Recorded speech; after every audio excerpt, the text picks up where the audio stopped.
That evening, at the candlelit dinner table inside the Ashbury villa, my daughter-in-law smiled, and then threw a glass of Bordeaux straight into my face in front of our neighbors and my former colleagues. Red wine ran down my collar, but what burned was not the alcohol. It was the truth. For 3 years I had been feeding someone who saw gratitude as a burden, and that night I understood. When someone tramples on your dignity in front of others, your silence becomes the heaviest sentence they will ever receive. If you have ever been betrayed by your own family, if you have ever chosen endurance to keep the peace, stay until the end of this story. Because sometimes one well-timed signature can speak louder than 1,000 belated apologies. Leave a dot in the comments if you believe justice doesn't need to shout to be heard, and hit subscribe, because every week I'll tell you a true story where an honest smile remains the finest revenge. I arrived at the Ashbury Villa earlier than usual. The road leading up to the house was still wet from rain, and the limestone walls of the villa glowed under the golden lights. In my coat pocket, I carried an envelope containing the transfer papers for the house and the old dental clinic, a gift I intended to give my son, Julian, as a way to preserve the family legacy. When I knocked, Tessa, Julian's wife, appeared first. She smiled politely but coldly, her perfume sharp and overpowering. "You're early, Dr. Ainsworth. The guests are almost here." Inside, the dining room was lavishly decorated. On the table were candles, crystal glasses, and elaborate dishes. Two familiar neighbors and Russell Boone, my former colleague from the dental school, had also been invited. Julian came out from the kitchen, gave me a perfunctory hug, and whispered, "Thanks for coming, Dad." I set the envelope down beside my plate and looked around the room. Everything had changed. The photos I once hung were gone, replaced by pictures of the couple at extravagant parties. I smelled the faint trace of disinfectant, a scent I'd known for decades in my practice, now out of place in this house. The dinner began with small talk. Julian spoke about his dental marketing company, while Tessa smiled artificially, pretending to be the perfect hostess. I sat quietly, waiting for the right moment. When the main course was served, I stood up gently, resting my hand on the envelope. "If I may," I said loud enough for everyone to hear, "this house, Ashbury, has been in our family for over a century. Your mother used to help me mop the clinic floor every night. I promised her that one day this home would pass to you. Tonight, I've brought the papers to make that official." The room fell silent. Julian looked up, a flicker of light in his eyes, but Tessa merely smirked. I continued, "I want you to live here, take care of the house, and preserve part of the ground floor as a display of our old dental tools, a small family museum." Tessa tilted her head, her voice cool. "A small museum? And live here, you say?" I nodded. "Yes, just as you have for the past 3 years. Not everything needs to change. Some values deserve to stay." She set her wineglass down, the sound sharp and dry. "You're right. Some things are so old they've started to mold," Tessa said, turning to the neighbors with a forced laugh. "Can you believe it? We've lived 3 years in this house, surrounded by his old stories." No one spoke. The air froze. Julian was about to say something, but Tessa squeezed his hand under the table. "We want to start a new life. Someone offered $1,800,000 for this house. That's the smart choice." I took a deep breath. "Ashbury isn't merchandise. It's a family legend," she interrupted. "You want your son to live surrounded by shelves of dental molds and disinfectant? To anyone else, it's just junk." She leaned forward, her tone sharp. "You talk about tradition, about honor, but do you know what it's like to live in your house? Waking up to the hiss of that old air compressor, walking on floors that smell like peroxide, eating dinner beneath grinning, patient photos. For 3 years, we've eaten under the shadow of your past. And tonight, you think the best gift you can give us is another room full of rusted tools." I looked straight at her. "Tessa, what you call rust is the work that raised the man sitting beside you." She laughed, short and bitter. "You always say that. You turn your sacrifices into chains to bind people. Julian doesn't need to live forever in your ghost house. Julian tried to speak, but Tessa cut him off, her voice rising. Have you ever thought about us? Or do you just live to do favors and demand gratitude? Russell set down his knife. The metallic sound cracked the air. I stayed calm. I only wanted my son to have a home. I thought that still meant something to you both. Meaning? Tessa scoffed, her smile twisting. Your meaning is a floor that reeks of bleaching gel, a dental lamp hanging in the living room, and your complaints every time we change the curtains. She stood up, leaning close, her eyes sharp as needles. You call this an inheritance? No, Dr. Ainsworth. It's a relic, and we're done living in a museum. Her last words came out like a shout. Julian was silent, fists clenched. Tessa exhaled, lifted her Bordeaux glass, swirling it slowly, her voice cold as a scalpel. For 3 years we've lived in this house that smells like dental bleach and your old stories. Then in the flicker of candlelight and a dozen stunned stares, she tilted the glass and flung the wine straight into my face. The dark red stream drenched not just my collar, but my shoulders, chest, and sleeves, hot for a second, then cold as metal. The final drop hit the transfer papers on the table, spreading into a deep crimson circle like fresh blood. No one managed a word. Only Tessa stood tall, the empty glass trembling in her hand, her breath uneven, her voice shaking yet venomous. 3 years in your house, and now you finally know what it feels like. I left Ashbury when the night had fully fallen. The road toward the highway was deserted, the wind whispering through the pines. Each streetlight I passed cast a long yellow reflection across the windshield, stretching and blurring like a pulled thread of memory. I don't recall how long I drove, only that when I stopped, the clock read past 10, and the small apartment building in Richmond stood motionless in the rain. I brought only 2 things, the wine-stained envelope and the shirt that still reeked of Bordeaux. The smell clung like a warning, some wounds cut deep without a knife. That night, I sat alone in the empty apartment, watching the streetlight flicker across the ceiling. The silence here felt different from Ashbury's. At Ashbury, silence was humiliation.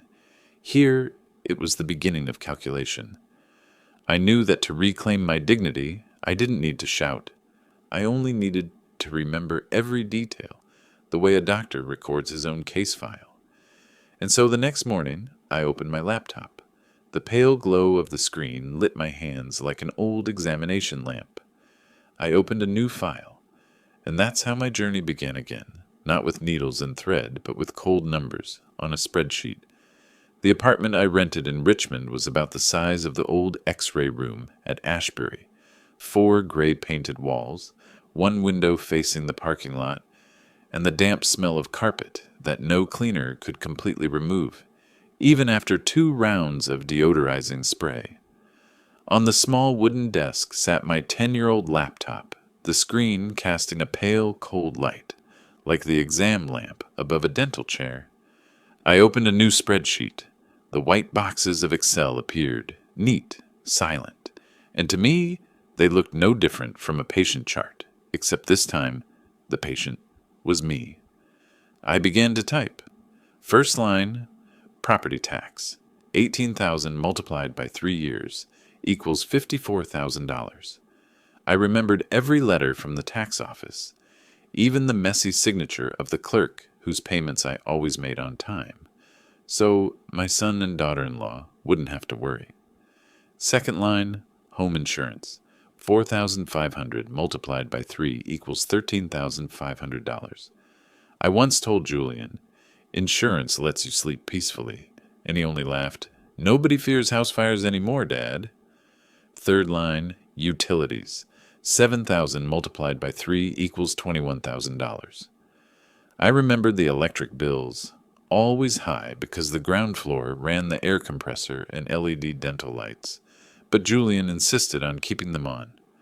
Let it stay bright. It looks modern, he said. The fourth line I typed slower. Investment, $30,000. $5 for Tessa's marketing project. My fingers froze. That entry wasn't an expense. It was a bite mark in memory. I remembered the night Tessa came to the clinic when my wife, Elizabeth, was still alive. "I have a new idea, Dr. Ainsworth," she said, confident like someone selling a dream. "A marketing company for cosmetic dentistry. Help us start, and we'll change our lives." Elizabeth sat in the waiting chair, holding her ginger tea, smiling softly. "Martin, I think we should trust them. The young need their chances." I signed the check for $30,000 without hesitation. Back then, I still believed kindness could teach people gratitude. Now, staring at those cold numbers, they looked like timestamps from a failed surgery. Every dollar was an incision, an injection, a drop of blood. I pressed enter, then again. The total appeared. $118,500, not counting the thousands of hours spent paying bills while they went to parties. I opened the drawer. The white shirt stained with Bordeaux was still there. Stiff now, its collar marked by a dark brown trace. I laid it beside the laptop. The desk lamp illuminated the stain, spreading like blood under magnification. The smell of wine had turned metallic, like the scent that rose from a tray of instruments after an implant procedure. Touching the fabric, the roughness stung my fingertips. Then a memory returned, the clinic on the ground floor of Ashbury, that final afternoon before Elizabeth passed away. She stood by the window, sunlight filtering through the blinds, her voice calm and warm. "You've spent your life fixing smiles for others, but keep one honest smile for yourself, Martin. Don't let anyone turn your kindness into their habit." I had only smiled back then. I never imagined the people I called family would make her words come true. I had repaired thousands of cavities, yet failed to see the first rot forming in my own home. The old air conditioner hissed. I opened a new file titled Case File A, Ashbury. Under Purpose, I typed, "To document all transactions, evidence, and actions related to Ashbury Estate, initiated on the 23rd of April. Besides it, I added, Objective, recover dignity, not property." The screen reflected my face. The lines around my mouth were deep, no longer the smile of a man handing patients their mirrors, but of someone taking an X-ray of his own soul. I saved the file, closed the laptop, and turned to the small table beside the bed. On it were a few things I had taken from Ashbury: a plastic dental model, an old pair of pliers, and a cracked enamel cup Elizabeth once used for her paintbrushes. I touched the cup. The faint white paint streak was still there. That night, I didn't sleep. I sat recording every expense, every humiliation, every promise I had kept while they broke theirs. Outside, rain drummed softly on the railing, steady, precise, like a drill touching enamel. When the clock read 2:30, I folded the stained shirt neatly into the drawer. Before closing it, I looked at the wine mark one last time. Under the light, it seemed like a wound closing, though I knew it still throbbed inside. I whispered a sentence no one else could hear, a breath against the edge of the drawer. Justice begins with remembering. And tonight, I've begun. I turned off the lamp. The room sank into darkness, leaving only the faint blue glow from the computer screen, one small line glowing in the dark, Case File A, Ashbury. A new record, and perhaps a new man. The next morning, I sat alone in the small Richmond apartment. On the table were only a cup of coffee, a legal pad, and an old dental lamp casting its cold white light across the paper. I no longer felt pain, only clarity. Emotion had shut down, the same calm that came before major surgery. Everything had to be precise, clean, without error. I had once sworn never to sell Ashbury. It was where I met Elizabeth, where we rebuilt the clinic together through years of struggle. I always thought keeping the house meant keeping her memory. But when Tessa threw that glass of wine in my face, I realized something. A house preserves memories only if those inside still respect the past. They had turned it into a showroom for vanity, a backdrop for wine parties, calling the scent of disinfectant a relic of obsession. I no longer recognized Ashbury. Keeping it now meant keeping a shell. Its soul they had already shattered. I decided to sell, not for money, but to sever the occupation, to reclaim the dignity of the man who built it with his own hands. I opened the pad and wrote in capital letters, 5-step plan, case file. A. Ashbury. Below it, I listed the steps clearly. 1. Hire attorney Allison Greer. I needed someone who understood property law, detached and cold. I remembered Allison, a former patient, now a well-known lawyer in Richmond. She once told me, "The law doesn't protect emotion, it protects evidence." I knew I'd need her. 2. Recover personal property. My belongings remained in Ashbury, the oak furniture set, the dental library, the antique tools, the teaching models. I added a note. Inventory, photograph, itemize. This was no longer about sentiment, it was about legal possession. 3. Find a buyer. I didn't need the highest bidder, only someone with cash and a fast pen. A few old brokers could help. A clean sale would seal every door to litigation. 4. Issue a 30-day notice. I wrote, certified delivery, retain receipt. By law, I had the right to reclaim the property, but every step had to be proper, leaving them no chance to accuse me of unlawful eviction. 5. Cut all contact. I wrote slowly, each word deliberate. Block numbers, change email, do not reply. Not from hate, but because if I heard apologies or pleas, I might weaken again. Family couldn't be repaired with words anymore, only with actions and records. I put the pen down and looked at the 5 lines. Simple but structured, like the 5 stages of a procedure. Prep, anesthetize, operate, suture, and recover. This time the patient was me, and I would perform the surgery myself. I picked up the phone and found Allison's number. After 3 rings, her voice came through. Allison Greer speaking. This is Dr. Martin Ainsworth, I said evenly. We've met before. I need a real estate attorney. It's about my old house in Ashbury. There was a pause, then she said, I remember you. You fixed my teeth. Meet me tomorrow morning at 9 downtown office. Bring all documents. That was it. Short, clean, professional. No questions. No comfort. I knew I had chosen the right person. I hung up and leaned back. For the first time in months, I felt control returning. On the table, the lamp still shone over the legal pad, where 5 steps lay in order like a recovery plan. I closed the notebook and wrote one more line on the cover.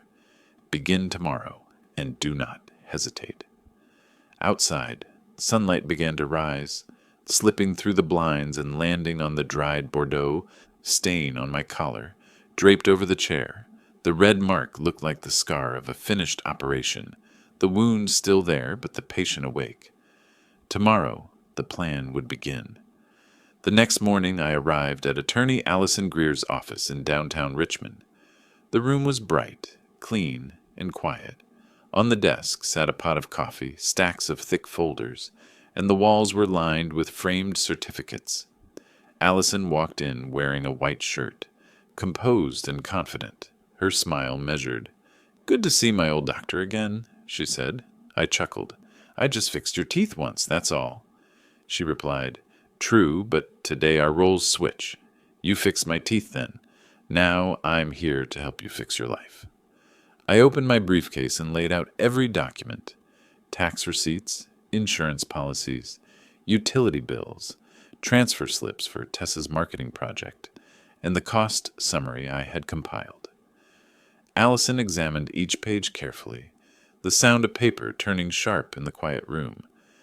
After a few minutes, she looked up and said clearly, Dr. Ainsworth, under the Virginia Code, Section 55.1, if a person is the lawful owner of a property, and there is no lease or written permission allowing others to stay, you have full authority to sell, transfer, or reclaim the property.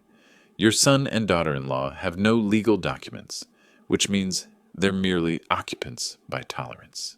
She pulled out a slim legal book and opened it, and Section 11-2 states, any real estate agreement without a signed written contract is invalid.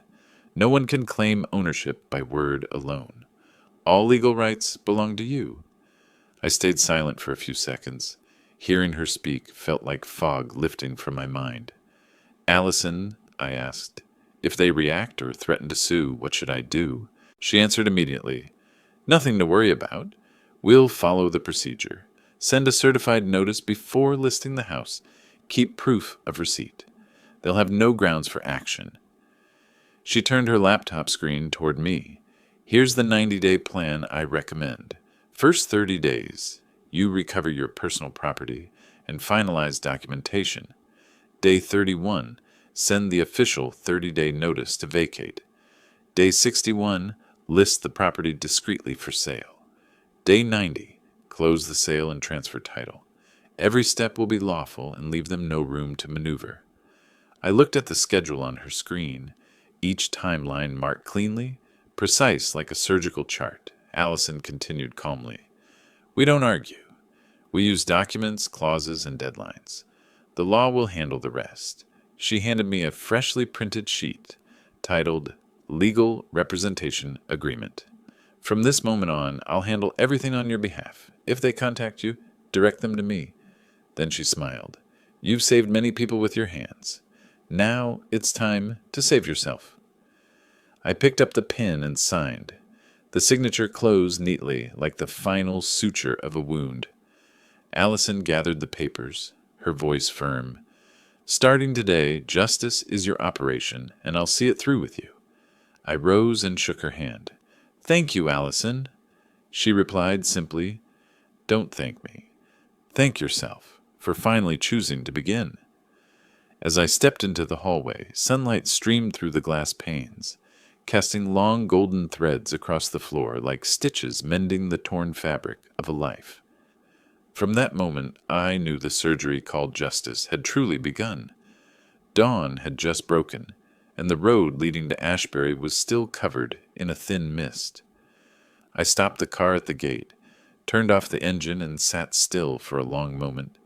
The air smelled of damp grass, a scent I used to breathe in every morning when I opened the clinic downstairs. But today I wasn't here to treat anyone.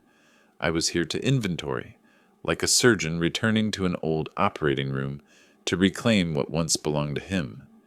I opened the trunk, took out my camera, legal pad, measuring tape, and a pair of cotton gloves. The morning light slanted through the branches, striking the rusted iron gate, leaving uneven streaks like unhealed stitches on skin. The key turned, the hinges creaked, and the sound was so familiar it hurt.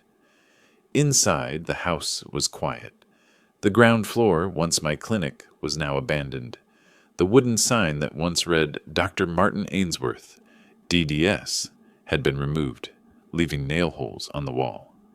I switched on the light. The cold white glare filled the room, glinting off the Ritter chair from the 1940s that I had salvaged from my old dental school. It was still there, the leather cracked, the foot pedal stiff but functional. I pressed it, and the dry clunk echoed, carrying the ghosts of thousands of treatments. Next to it stood the oak file cabinet, its drawers still neatly labeled. Andrews, Collins, Whitner, each name a fragment of memory. I opened one drawer. The old patient charts still carried their scent, ink, alcohol, and the breath of long workdays. I began taking photographs. Every corner, the Ritter chair, the Halix lamp, the file cabinet, the steel instruments in the glass case. I noted carefully, personal property, purchased 1989, paid via personal account.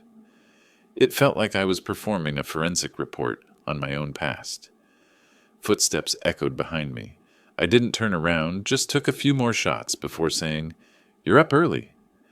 Julian stood at the door, hair messy, face drawn. The light reflected off the dark circles under his eyes. "What are you doing, Dad?" he asked, voice low and trembling. I didn't answer immediately. I wrote one more line. Case File A, Item 17, Ritter Chair, Model 54, 1947. Then I looked up. I'm doing what you should have done long ago, figuring out what truly belongs to whom. He glanced around, searching for words. You can't take all of this. This is my house. I stepped closer, voice steady. Your house? Do you have papers to prove that? Tax receipts, insurance, utility bills? Julian's lips tightened. He said nothing.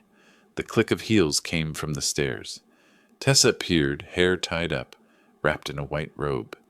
Morning light through the glass behind her turned her into a pale silhouette in the fog. Dr. Ainsworth, she said mockingly, you're early. I thought you'd at least call first. I met her eyes. This is my house, Tessa.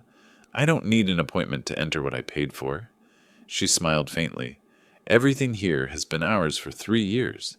You didn't use it. That makes it ours. I set the camera down, pulled off my gloves, and said coldly, slowly, no, it belongs to the one who still remembers who bought it, and with whose sweat. The air in the room thickened. Julian looked down, avoiding my gaze. Tessa crossed her arms. You're making yourself look small, she muttered. I replied, calm and sharp, if protecting the truth makes me small, I'll gladly be small. I resumed photographing, measuring, and noting. Tessa stood there a moment longer, then turned toward the stairs. Before disappearing, she said, her voice like steel, You're making this worse. I didn't answer because I knew I wasn't making things worse. I was making them clear. The morning light streamed through the window, striking the large dental mirror on the wall. The beam bounced sharply, landing across my face. In that moment, I saw myself clearly, not as a dentist, not as a father, but as a man standing between two things, justice and memory. And I chose justice. I lowered the camera and looked around one last time. Everything glowed in the sunlight, as if the house itself were examining its reflection after 3 years, lost in decay. I whispered, just for myself, light doesn't lie, and today it found its mark. Then I closed the notebook, turned off the light, and left Ashbury, carrying the first photographs of Case File A. Behind me, the sunlight bouncing off the dental mirror cast a long beam across the wall, a scalpel of truth, slicing through the last shadow still clinging to that house. 3 days after the inventory, a silver SUV stopped in front of Ashbury's gate.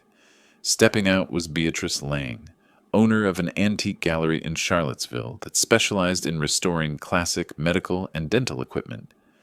I knew of her through Allison. She was the one who said, if you want someone who understands the worth of old instruments, not just in money, but in memory, call Beatrice. Beatrice was around 50, small-framed, with short ash-gray hair and round gold-rimmed glasses.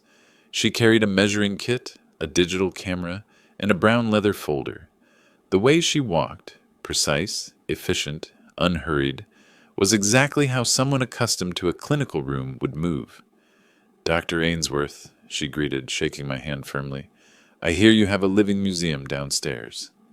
I'm not sure it still deserves that word, I replied, but it's what remains of a lifetime in the craft. She smiled faintly. Often the old things are the ones that tell the truth. I led her down to the ground floor.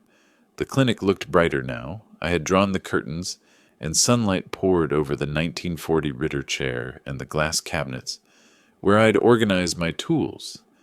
Beatrice pulled on gloves and began inspecting everything with the precision of someone examining enamel under a scope. Ritter Model 54, year 1947, she read, noting as she spoke. Original leather, carbon steel frame, foot pump hydraulics, rare. These were used in American dental schools right after the war. I restored one in Pennsylvania once, sold for $14,000. She crouched to test the halix lamp attached to the ceiling. The white-blue light flickered on, washing the wall in a cold glow. Halix 1958, still functional. If sold as a pair, the value doubles.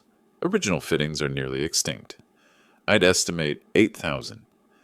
Then she moved to the instrument case. tweezers, hand drills, plaster models of jaws, photographing each and assigning numbers. Altogether, she said, if this collection went to a dental institute or medical gallery, it could reach over $35,000. But to someone who understands the craft, it's worth far more. While she was writing, the sound of heels came from the stairs. Tessa appeared, her hair neatly curled, wearing a silk dress, her eyes cool and sharp. "Excuse me," she said with a forced smile. "I heard someone's here appraising antiques. I should be aware, since these items are in our house." Beatrice didn't even look up, her tone polite but edged. "And who might you be in this transaction, ma'am?" "I'm his daughter-in-law," Tessa replied, "and if this involves a sale, I have a right to know the price." Beatrice paused mid-note, lifted her head, and the light caught her glasses, turning them into steel. "Ms.," she said slowly, "by instruction of the client, and under valuation law, the report is to be delivered solely to the legal owner, Dr. Martin Ainsworth." Her voice was so calm that it froze the room. Tessa stood still for a few seconds, then let out a brittle laugh. "No need to get defensive. Just do your job." "Of course," Beatrice said, her tone steady. "I work from facts, not from tone."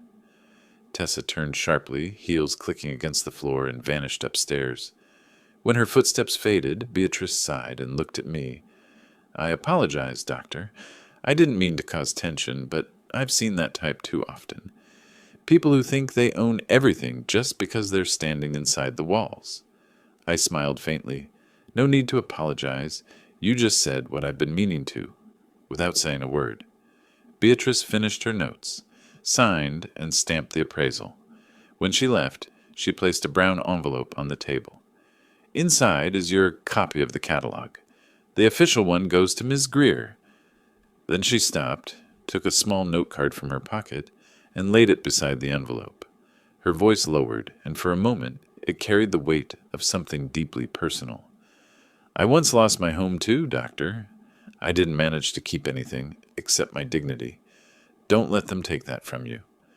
She nodded gently and walked out, leaving a faint trace of pine wood and fresh paper behind. I stood there for a long time, looking at the envelope and the note. Outside, sunlight cut across the window frame, bouncing off the dental mirror and reflecting my image holding the paper. For the first time in weeks, I didn't feel alone. In the cold world of law and numbers, Beatrice Lang had stepped in like a shard of light, a person who understood that some things are worth more than money, truth, and dignity. A week later, Richmond lay still, as if every sound had been swallowed by fog. At 6 a.m, the silver truck from Beatrice Lang Gallery stopped at the Ashbury Gate. The logo on its side read in small serif letters, "Preservation and Appraisal, since 1983. I was already waiting, holding the signed inventory list and a folder of photographs documenting every item in the clinic. "We'll make it quick, clean, and by the book," Beatrice said, putting on her cap and gloves. Her team of 3, 2 middle-aged men and a young woman, began working with quiet precision. The sound of packing tape, the rustle of paper liners, and the soft thuds of boxes filled the dawn air. No one raised their voice. They communicated by simple gestures: lift, wrap, bind, seal. The ground floor slowly emptied, but it didn't feel cold. It felt like the building was shedding its old skin to reveal the skeleton of memory underneath. The Ritter chair was wrapped in bubble foam, corners padded. The Halleck's lamp was disassembled, its steel tubing packed separately. The oak filing cabinet was covered in white cloth and sealed with tags signed by both of us. Beatrice checked each item code, photographing the process for the record. I looked around, my chest tightening. Every object was a fragment of my life, now boxed and lifted away as if a surgeon were reversing an operation to remove what had decayed in the soul. Around 8, as the last chair was hoisted up, a horn blared from the road. I turned. Tessa.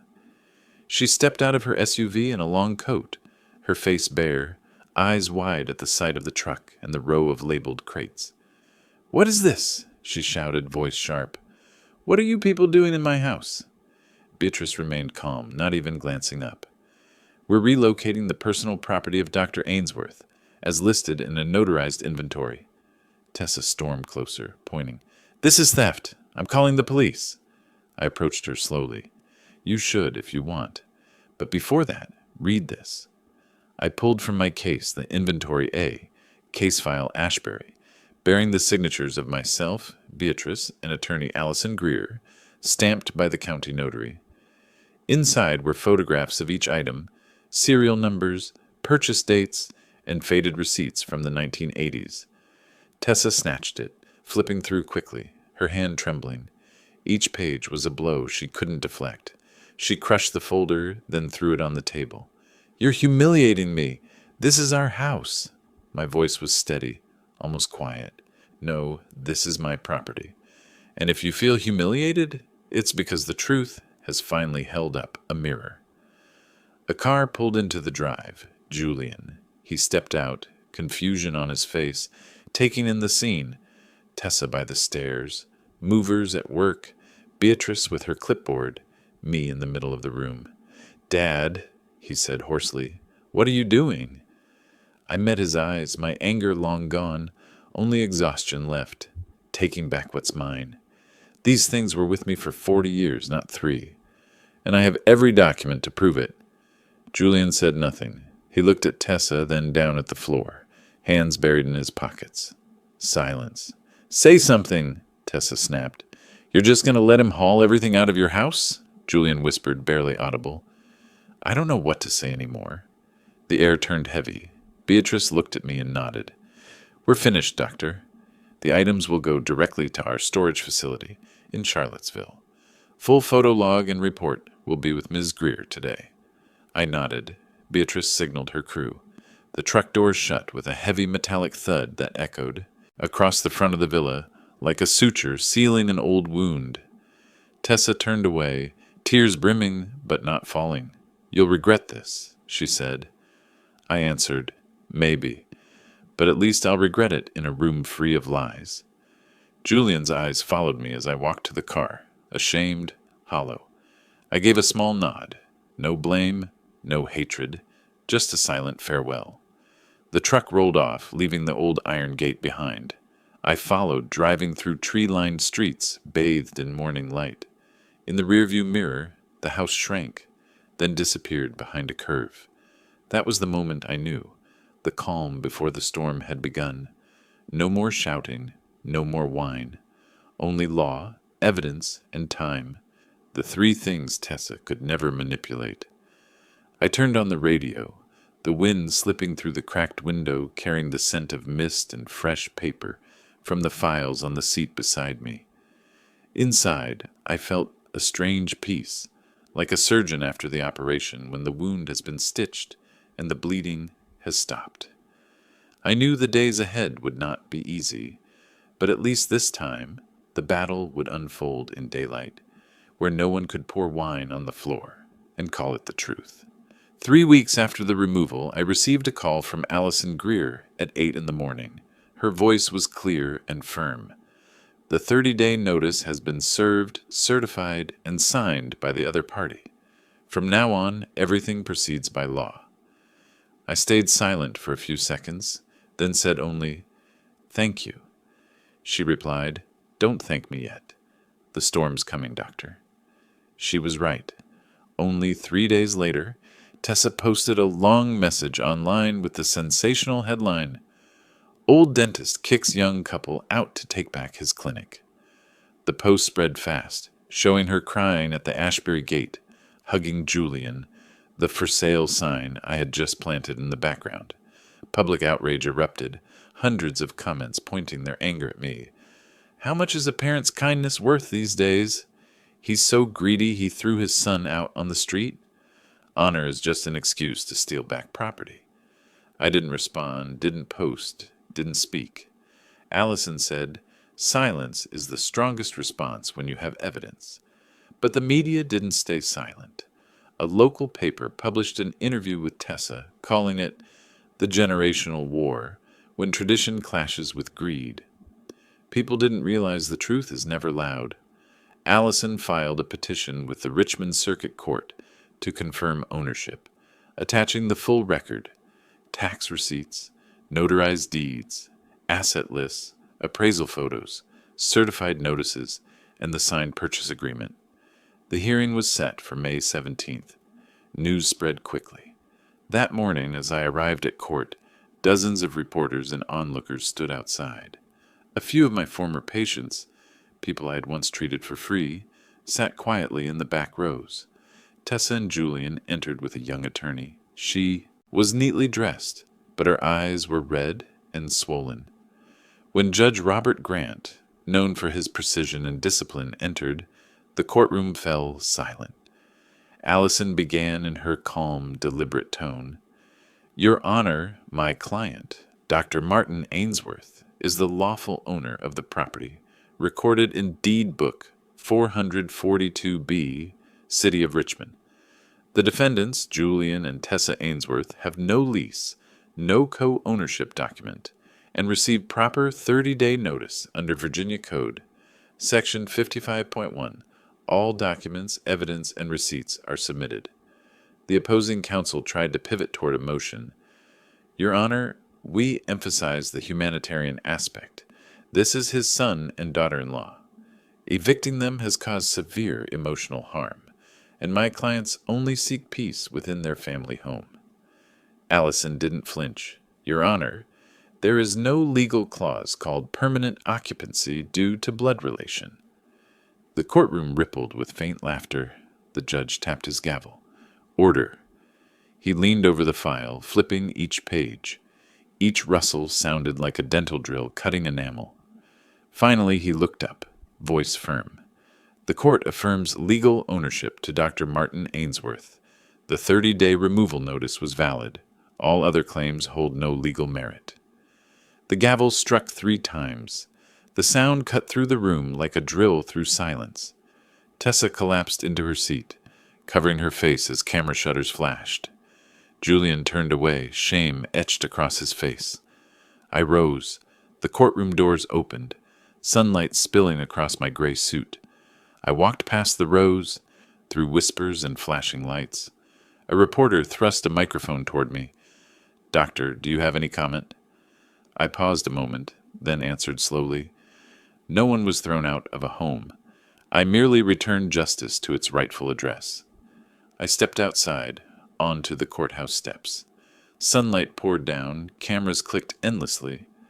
Allison stood beside me and said softly, "You just won, Doctor." I looked into the distance and replied, "No, Allison, I've only stitched the first wound."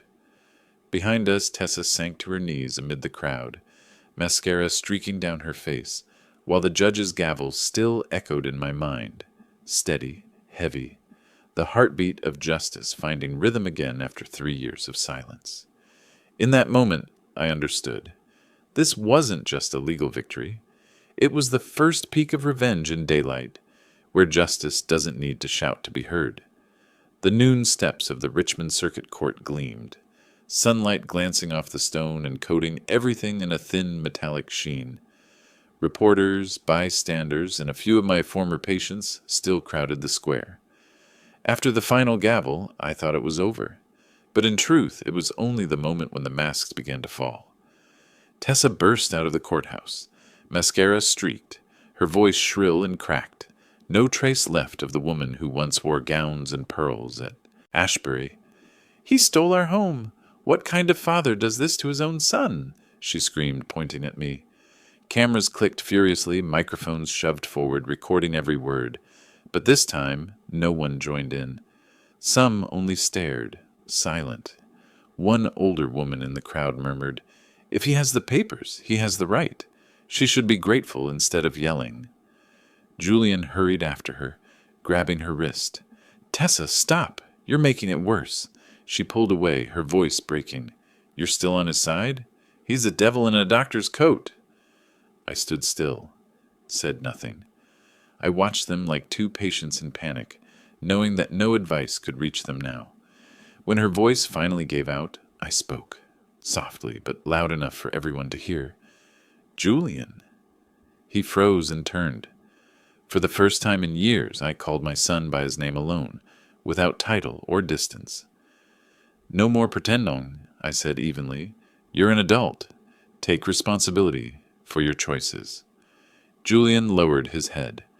A long silence settled over everything. No shouting, no shudders. Only the flag above the courthouse flapping faintly like the tired breath of noon. I turned away. Beatrice Lang was waiting on the lower step, her SUV parked at the curb. As I approached, she opened the passenger door, her eyes steady, neither questioning nor congratulating, only understanding.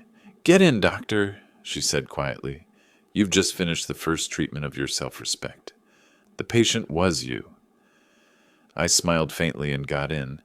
As the car rolled forward, I saw in the mirror Tessa trembling amid the dispersing crowd, Julian turning away in silence.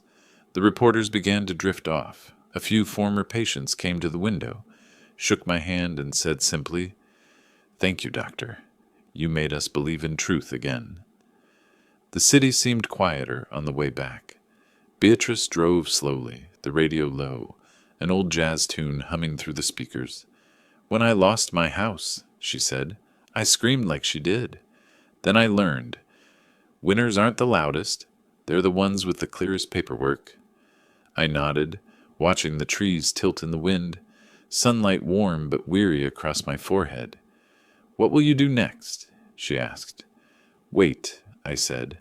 "The second storm always comes after silence." The car merged onto the highway, leaving downtown behind.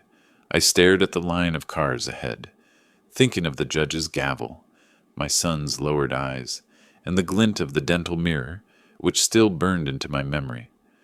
For the first time in 3 years, silence no longer felt like defeat. It was the necessary pause before justice could finish its healing. Beatrice glanced at me through the mirror and said softly, like concluding a diagnosis, "You've pulled the bad tooth, doctor. Now you just have to wait for the tissue to heal." I smiled faintly. It was the first time in months I let myself breathe deeply, a long, quiet breath, full of meaning. The battle wasn't over, but after today I knew I had already won, in silence. That morning Richmond was uncommonly clear and bright. I arrived at the Wells Fargo branch on Broad Street at 8:30, carrying a thick leather briefcase. In the glass door's reflection, I saw a man who had reached the end of his justice. His face no longer angry, only calm, like someone who knew every step had led exactly where it should. A banker led Allison Greer and me into a private room. On the table sat the closing documents, the final stage in the sale of Ashbury Estate. The house that had held my whole life was now officially changing hands. The buyers had already wired the funds. All that remained was my signature. The clerk read each page aloud, her tone steady, every line like the measured rhythm of an operating room. I signed 3 times, each stroke lighter than the one before. When it was done, she said, "The property now belongs to the buyers, doctor. Your net proceeds after tax and fees total $1,700,000. How would you like them transferred?" I glanced at Allison. She nodded. "Transfer everything to my Wells Fargo advisor's account. Purpose: to establish a personal foundation for community dental education." The clerk noted it, sealed the document, and stamped the receipt. As the paper slid from the printer, it felt like the final stitch.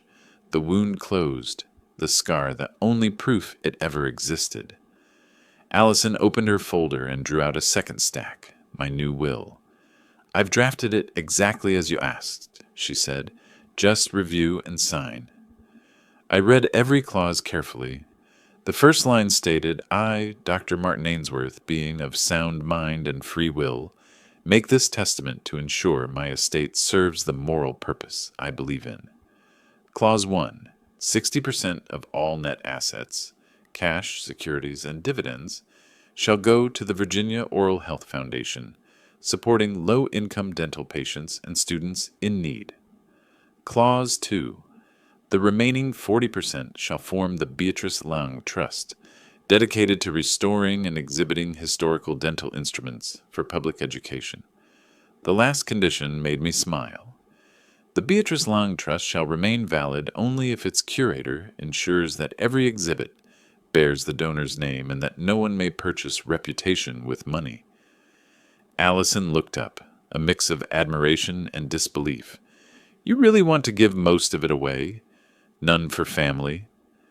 I set the pen down, met her eyes, and said quietly, I've repaired thousands of false smiles. Now I just want one truth, that my money serves where it's meant to. She signed as a witness. When I wrote my name beneath the final line, the ink dried fast, leaving a tremor in the letters, but strength in their shape. Martin Ainsworth, 10:42 a.m. In that instant, it felt like closing a long chapter and opening one written in peace. Beatrice entered carrying 2 cups of coffee. I figured you'd need caffeine after a morning full of paperwork, she said softly. Allison handed her a copy of the will. Beatrice skimmed it, then smiled, warm but wistful. You never do anything halfway, Doctor. When you heal completely. I chuckled. Occupational habit. Leave decay behind. It always comes back. She tilted her head, studying me. Maybe. But this time, you healed yourself. The room fell into a gentle quiet. Sunlight filtered through the window, glinting off the polished table, illuminating the fresh ink, the bank seal, the green signatures. I looked down and felt lighter than I had after any anesthetic I'd ever administered. Outside, as we left the bank, Beatrice walked beside me, coffee in hand, eyes fixed on the bright horizon. Do you feel any regret? She asked. I used to, I said, but regret belongs to those still in debt. My account settled. Across the street, tree shadows stretched long in the spring breeze, a few late leaves drifting down. In my coat pocket, the folded copy of the will rested, light yet weighty, carrying the soul of Ashbury itself. And I knew from this day on that the house had returned to what it was always meant to be, a place of healing, not through metal or porcelain, but through the honesty of the human heart. 2 months after the signing, summer had settled over Richmond. The sunlight spread across the James River like molten gold. I lived quietly in my small apartment, mornings with coffee, evenings with books, and occasional visits to see the progress of the first Beatrice Lang Trust exhibit. Life was no longer loud, but it was real. No debts, no regrets. That afternoon, while sorting through old photographs of my clinic, I heard the chime of an email. The sender froze me in place. Julian Ainsworth. I opened it slowly, staring at the short subject line. I'm sorry, Dad. I sat down and read. My son's voice came through the screen, awkward but honest. Dad, I don't know where to start. For the past 2 months, I've been in therapy. The doctor says I suffer from emotional dependency and susceptibility to manipulation. I've lost everything. My home, my reputation, and Tessa. She's filed for divorce. I blame no one but myself. I let pride turn into a weapon against the one person who only wanted me to stand upright.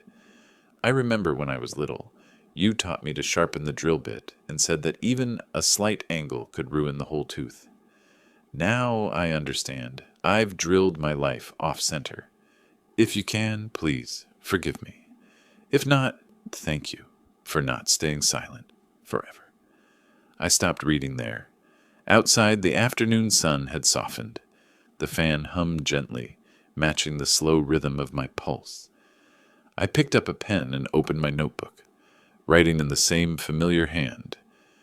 Julian, good. Continue your therapy. Learn the craft of being human again, the way you once learned dentistry. No one is born steady-handed, just as no one is born flawless. But if you're willing to relearn, I will always leave the door open. I don't need an apology. I only need to see you stand straight again. I closed the notebook and didn't send the reply. I saved it under one line. Reply, to be sent when ready. That evening I brought a copy of my will to Beatrice's gallery, to sign the final certification. She was standing by the large window, the sky outside glowing amber. When she saw me, she smiled. "You look calmer than before." I told her about Julian's email. She was silent for a moment, then placed a hand on my shoulder. Her voice was warm and steady. "Forgiveness doesn't erase the wound. It restores the ability to feel, so you can touch life again without fearing pain." I turned toward her and saw in her eyes a peace I hadn't found in 3 years. A tear fell onto the back of my hand, not from sorrow, but from a lightness I hadn't known in so long. Beatrice held my hand gently. "You've completed your journey through justice, Doctor," she said. "Now it's time to heal the heart." I nodded, saying nothing. Outside, the sun sank low, its last light streaming through the glass and landing on an old photo, Julian and me, taken the year he graduated from dental school. We were both smiling, genuine, and unguarded. I stared at it for a long while. For the first time, I felt no bitterness, only a thin thread still connecting two men who shared the same name, a thread of truth, soldered back together by forgiveness. That was the second summit of my life, not loud, not lit by cameras, just a silent moment where tears fell and the heart grew warm. I knew then the revenge was over, and for the rest of my days I would learn how to smile again, not for the profession, but for compassion. 1 year later, spring returned to Richmond. The city was as peaceful as ever, but within me, everything had changed. I was no longer the old doctor, haunted by a wound of pride, just a man beginning again, quietly, but with steady hands. On a small street near Virginia Commonwealth University, a new sign hung before a white 2-story house. Ainsworth Smile Clinic, a smile for everyone. There were no prices, no service lists, only one small line beneath. Restorations free of charge for those who cannot afford care. Each morning I switched on the lights, the scent of chair oil blending with the smell of fresh coffee. The Ritter chair from the 1940s, once removed from Ashbury, now stood in the center, polished and sturdy. On the wall hung a small photograph of Elizabeth, the woman who once told me, "Keep your honest smile, no matter how false the world becomes." And I had, after all. That morning a special patient came in, an elderly woman nearly toothless, her hands trembling as she whispered, "Doctor, I don't need to look pretty. I just want to chew again, to eat with my granddaughter." I smiled. Here, no one comes to look pretty. They come to be respected.